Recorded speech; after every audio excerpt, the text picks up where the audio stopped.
안녕하세요. 조셉진 목사님의 창세기 강의 시리즈에 들어오셔서 감사합니다. 하나님의 나라의 복음이 온 열방에 전해지기를 기도합니다.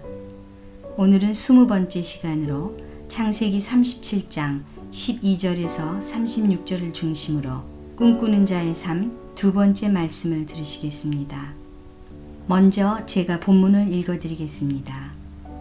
그의 형들이 세겜에 가서 아버지의 양떼를 칠 때에 이스라엘이 요셉에게 이르되 네 형들이 세겜에서 양을 치지 아니하느냐 너를 그들에게로 보내리라.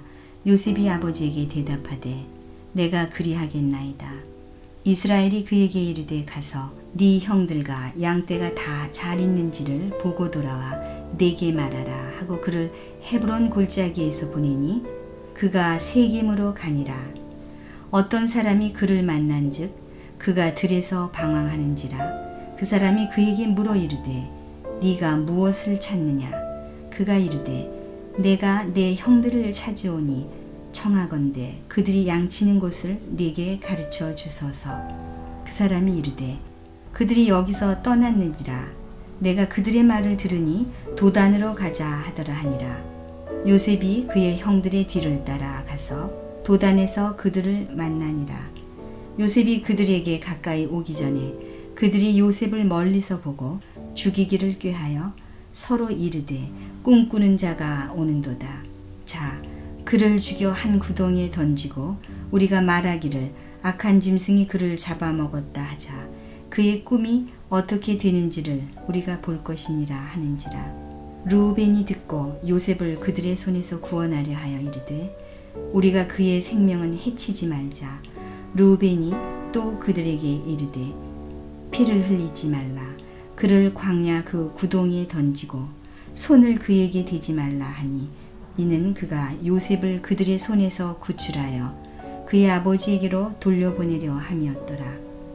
요셉이 형들에게 이르매 그의 형들이 요셉의 옷 곧 그가 입은 채색 옷을 벗기고 그를 잡아 구덩이에 던지니 그 구덩이는 빈 것이라.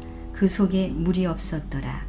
그들이 앉아 음식을 먹다가 눈을 들어본즉 한 무리의 이스마엘 사람들이 길르앗에서 오는데 그 낙타들의 향품과 유향과 몰약을 싣고 애굽으로 내려가는지라. 유다가 자기 형제에게 이르되 우리가 우리 동생을 죽이고 그의 피를 덮어둔들 무엇이 유익할까? 자, 그를 이스마엘 사람들에게 팔고 그에게 우리 손을 대지 말자.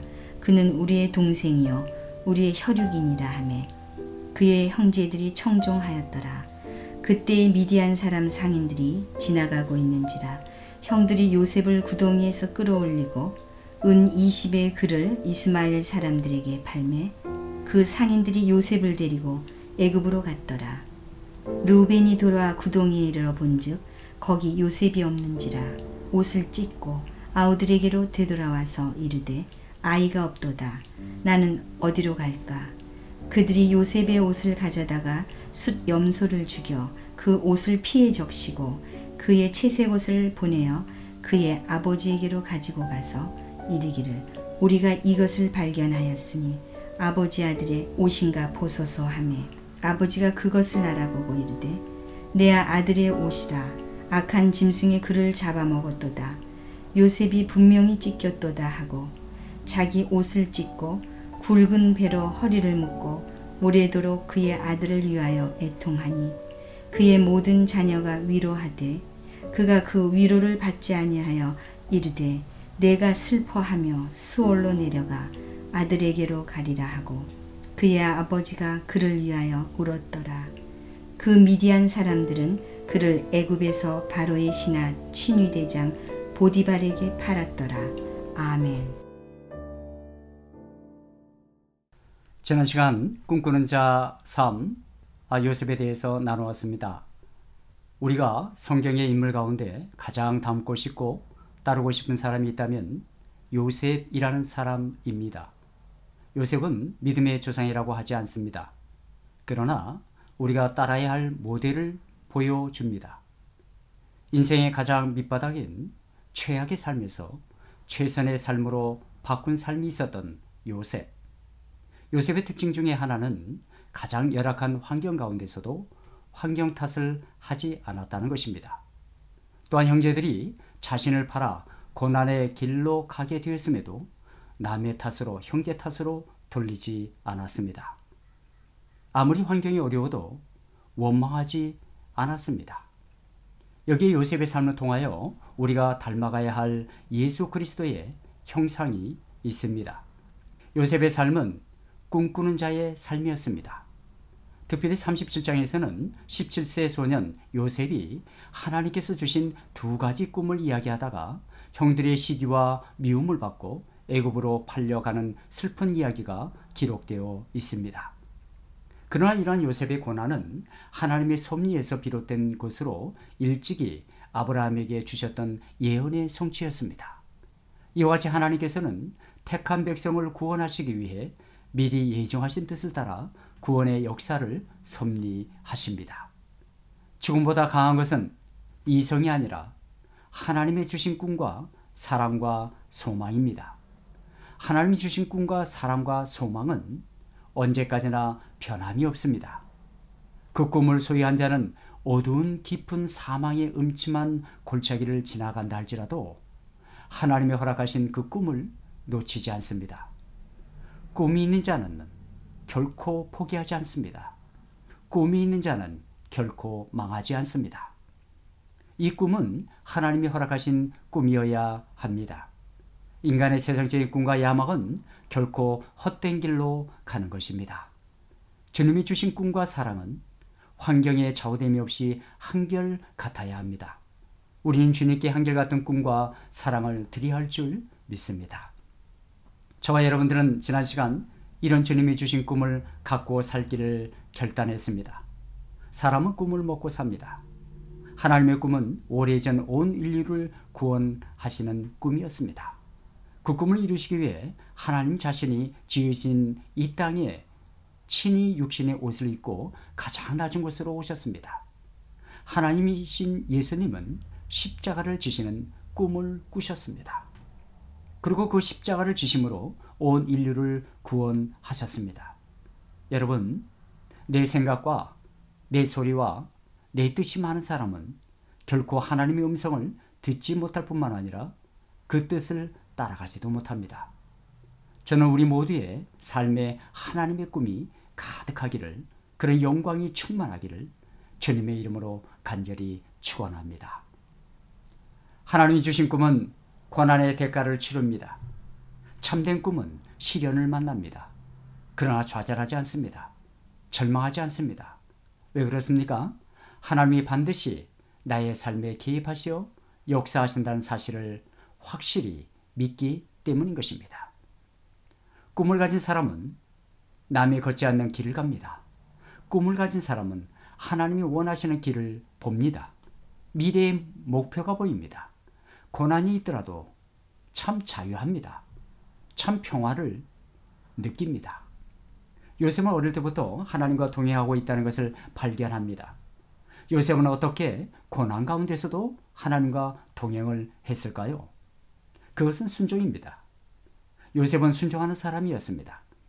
지난 시간에 이어 오늘 본문의 요셉의 꿈꾸는 자의 삶을 통해 발견하는 것이 무엇입니까?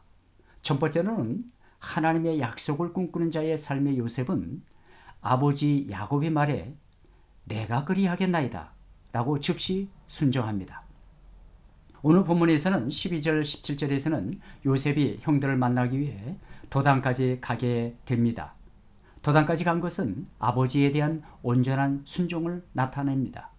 요셉은 아버지 야곱의 지시에 이렇게 답을 합니다. 내가 그리하겠나이다 라고 즉시 순종합니다. 성경의 인물 가운데 순종의 사람 두 사람을 소개하려 합니다. 그들은 예수님을 잉태한 마리아와 요셉입니다. 그들이 어떻게 그렇게 순종할 수 있었을까요?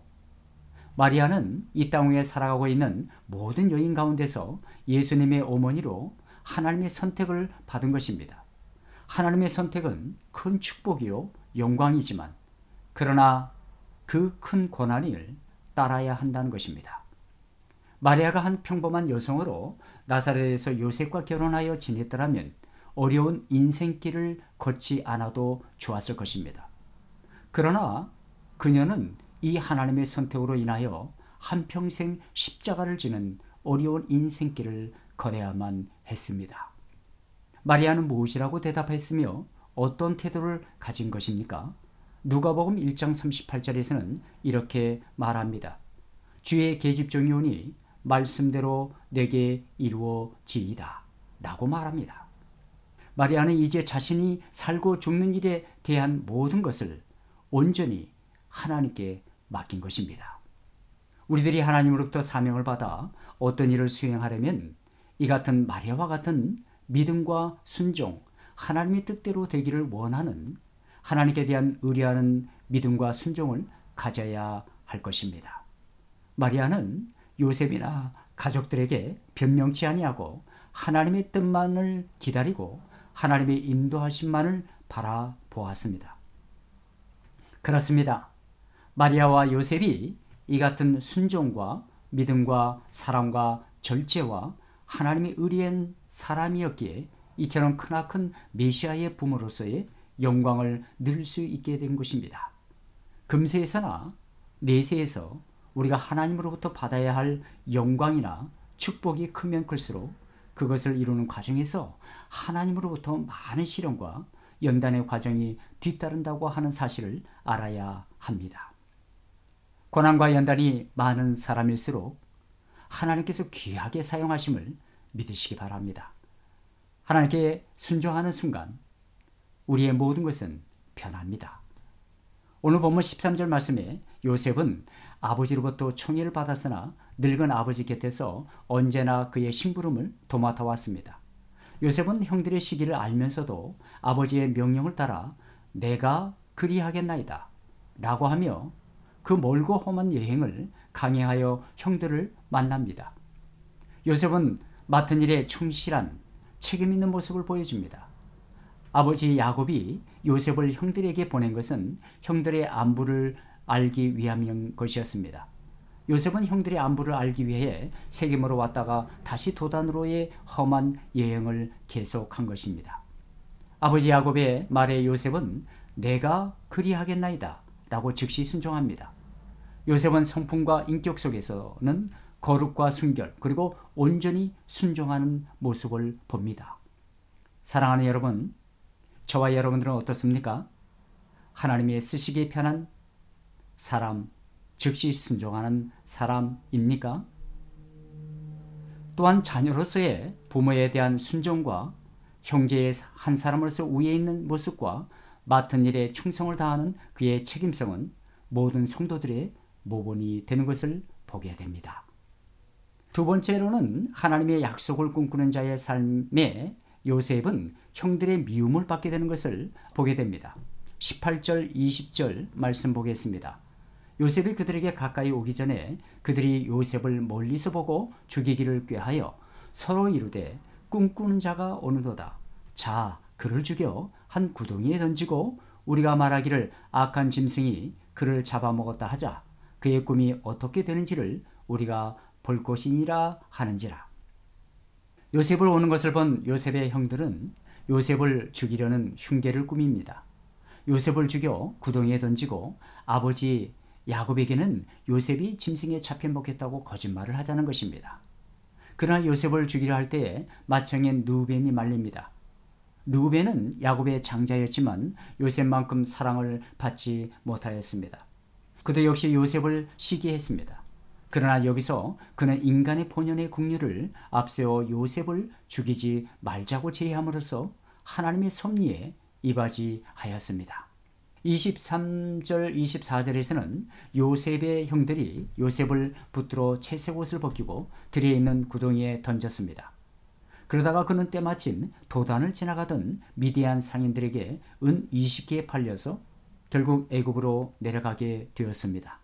이것은 가로 유대에게 은 30에 팔려가는 예수님을 연상케 합니다. 오늘 본장에서 요셉이 형들이 꾸민 모의에서 깨닫게 되는 영적인 비밀 두 가지를 발견하게 됩니다. 첫 번째로는 요셉의 꿈의 내용이 다른 형제들에 대한 우월성을 나타내게 되자 형들이 시기와 증오는 극에 달했습니다. 그들의 미움은 살인까지 비약을 하게 되었던 것이었습니다. 비록 요셉을 죽이지는 않았지만 그들은 직접 살해하는 죄보다 더 큰 악을 행하게 되었던 것이죠. 두 번째로는 예수께서 미움과 살인을 같은 차원에서 해석하였습니다. 왜냐하면 미움은 살인의 근원이며 살인은 미움의 결과이기 때문인 것입니다. 화를 내는 것조차도 죄가 된다는 원리는 예수의 살인에 대한 재해석의 원리에서 나타나는 것입니다. 미움은 살인과 같은 것이며 결국은 남에게 분노하는 것도 죄가 된다는 차원에서 살인과 같다는 것입니다. 사단은 이것을 이용합니다. 성경에 나오는 미움이라는 말에는 서로 다른 몇 가지 의미가 담겨져 있습니다. 이 말은 강렬한 적대감, 흔히 앙심을 품으면서 더불어 생기는 지속적인 악의를 가리키는 경우가 있습니다. 그러한 미움은 그 대상에게 해를 입히려 혈안이 되는 맹렬한 감정이 될 수 있다는 것이죠. 또한 미움이라는 말은 대단히 싫어하기는 하지만 그 대상에게 해를 입힐 의향이 없고 그 대신에 그것에 대한 혐오감 때문에 그것을 피하려고 하는 것을 의미하는 경우가 있다는 것입니다. 또한 성서에서는 덜 사랑한다는 의미로도 미움이란 말을 사용합니다. 예를 들어 예수 그리스도께서 이렇게 말씀하셨습니다. 누구든지 내게 와서 자기 아버지와 어머니와 아내와 자녀와 형제들과 자매들, 아니 자기 자신의 목숨까지도 미워하지 않는다면 내 제자가 될 수 없다고 말씀하고 있습니다. 예수님의 말씀은 그분의 추종자들이 자기 가족이나 자신에 대한 적대감이나 혐오감을 가져야 한다는 의미가 아닙니다. 그런 이해는 성경의 나머지 부분과 일치하지 않기 때문인 것입니다. 구약성경 레위기 19장 17절에서는 이렇게 말씀합니다. 너는 마음속으로 형제를 미워해서는 안 된다라고 되어 있습니다. 자신이 고의성이 없이 사람을 죽였다고 말하며 도시에 들어와 안전을 얻으려고 할 때 요구됐던 것 한 가지는 살해된 사람에 대한 미움을 품은 적이 없어야 한다는 점이었다는 것입니다. 그렇습니다. 미움은 바로 살인과 같다는 것입니다. 분노는 바로 살인과 같다는 것입니다. 세 번째는 하나님의 약속을 꿈꾸는 자의 삶은 요셉이 애굽을 팔려간 사건이 아브라함에게 예언된 약속이 실현되고 있음을 의미합니다. 28절 말씀 보겠습니다.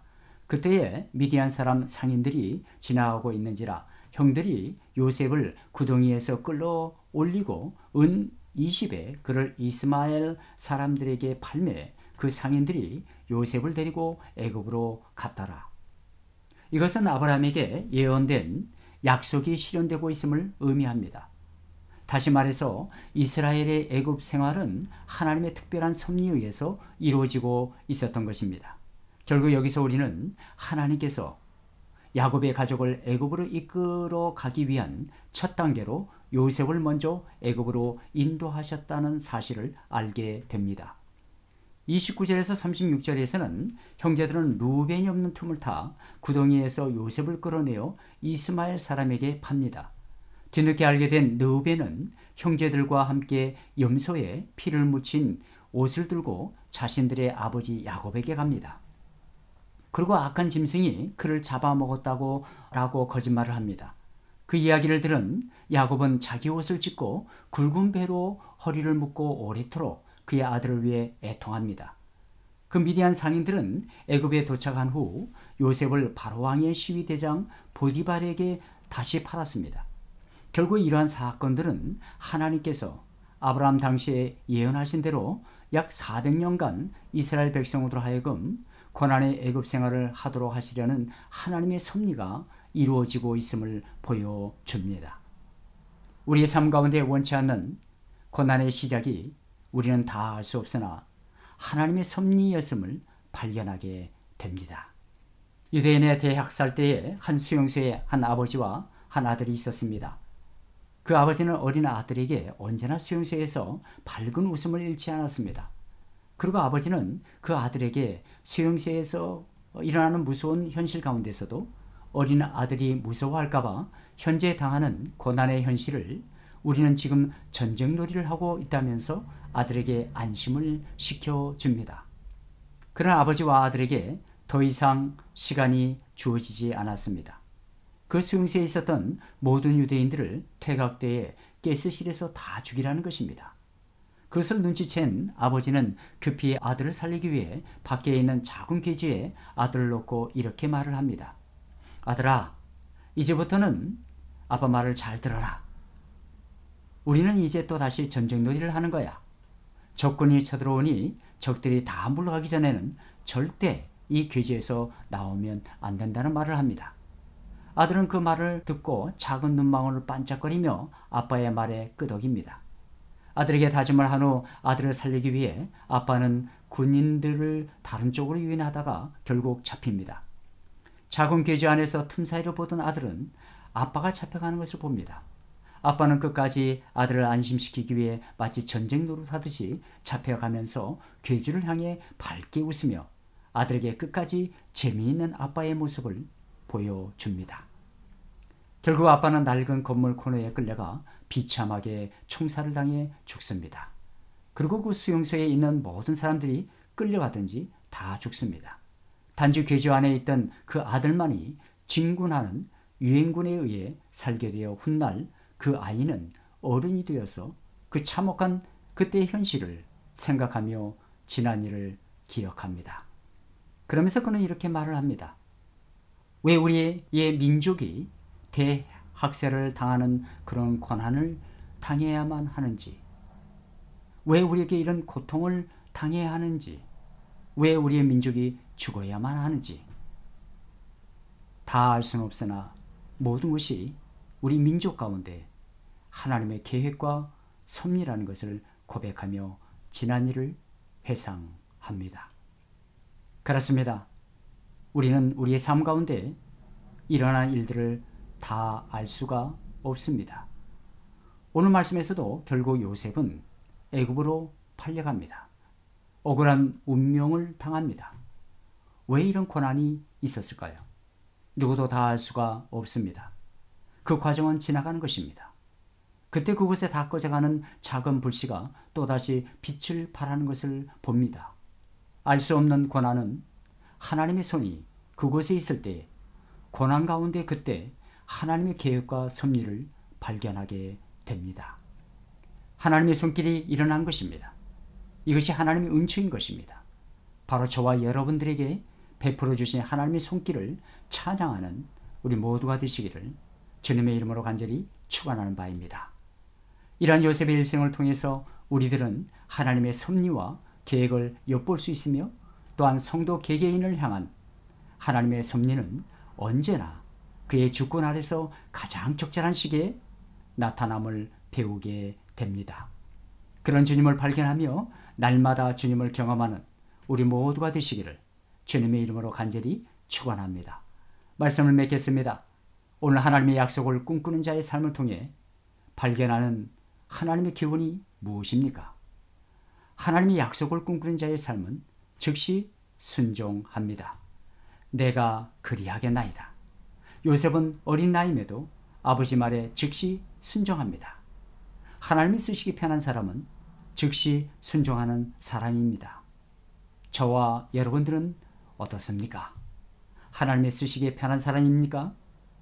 하나님의 쓰시기에 불편한 사람입니까?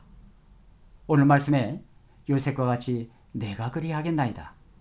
주님이 말씀하시면 내가 그리하겠나이다. 순종하기를 결단하며 삶 가운데 나아가는 우리 모두가 되시기를 바랍니다. 하나님의 약속을 꿈꾸는 자의 삶을 통해 발견하는 두 번째 교훈은 무엇이었습니까? 우리는 형제와 자매를, 우리의 이웃을 미워하지 말고 사랑해야 한다는 것입니다. 미움은 살인과 같은 것이며 결국은 남에게 분노하는 것도 죄가 된다는 차원에서 살인과 같다는 것입니다. 우리는 어떻습니까? 혹시 나를 미워하는 사람을 여전히 미워하고 있습니까? 하나님의 사람들은 나를 힘들게 하고 미워하게 한다 할지라도 나는 미워하지 말며 용서해야 하는 것입니다. 왜냐하면 그 영혼이 영원한 나라에서 함께 나와 함께 기업을 물을 자인지 모르기 때문인 것입니다. 마지막으로 하나님의 약속을 꿈꾸는 자의 삶은 하나님의 섭리와 계획을 발견합니다. 오늘 본문에서 우리에게 주시는 교훈이 무엇이었습니까? 요셉의 꿈꾸는 자의 일생을 통해서 우리들은 하나님의 섭리와 계획을 엿볼 수 있으며 또한 성도 개개인을 향하신 하나님의 섭리는 언제나 그의 주권 아래서 가장 적절한 시기에 가장 최선의 방법으로 하나님의 선한 뜻이 우리의 삶 가운데 나타남을 배우게 됩니다. 세상의 관점으로 요셉의 삶을 보면 기구한 운명인 것입니다. 그러나 하나님의 관점으로 바라보면 하나님의 계획과 섭리요 인도하심을 다시 발견하게 됩니다. 그러므로 우리는 어떠한 상황과 고난 가운데서도 낙심하지 말고 절망하지 말아야 합니다. 왜냐하면 반드시 하나님이 원하시는 방법으로 하나님의 자녀들에게 합력하여 선을 이루시기 때문인 것입니다. 그런 참 좋으신 하나님이 바로 저와 여러분들의 하나님이신 것을 믿으시기 바랍니다. 기도하겠습니다. 요셉의 꿈꾸는 자의 삶을 통하여 하나님의 말씀을 깨닫게 하시니 감사합니다. 이제 우리에게도 요셉에게 허락하신 하늘의 꿈을 허락하시사 그 말씀이 우리의 삶 가운데 이루어 주시옵소서. 우리의 모든 삶에 하나님이 주신 약속의 꿈이 가득하기를 원합니다. 그런 영광이 우리의 삶 가운데 늘 충만하게 하여 주시옵시고 어떠한 상황이나 고난 가운데서도 개개인을 향하신 하나님의 섭리는 언제나 그의 주권 아래서 가장 적절한 시기에 나타남을 배우게 됩니다. 그런 주님을 발견하며 날마다 주님을 따르며 체험하는 우리 모두가 되게 하여 주시옵소서. 예수님의 이름으로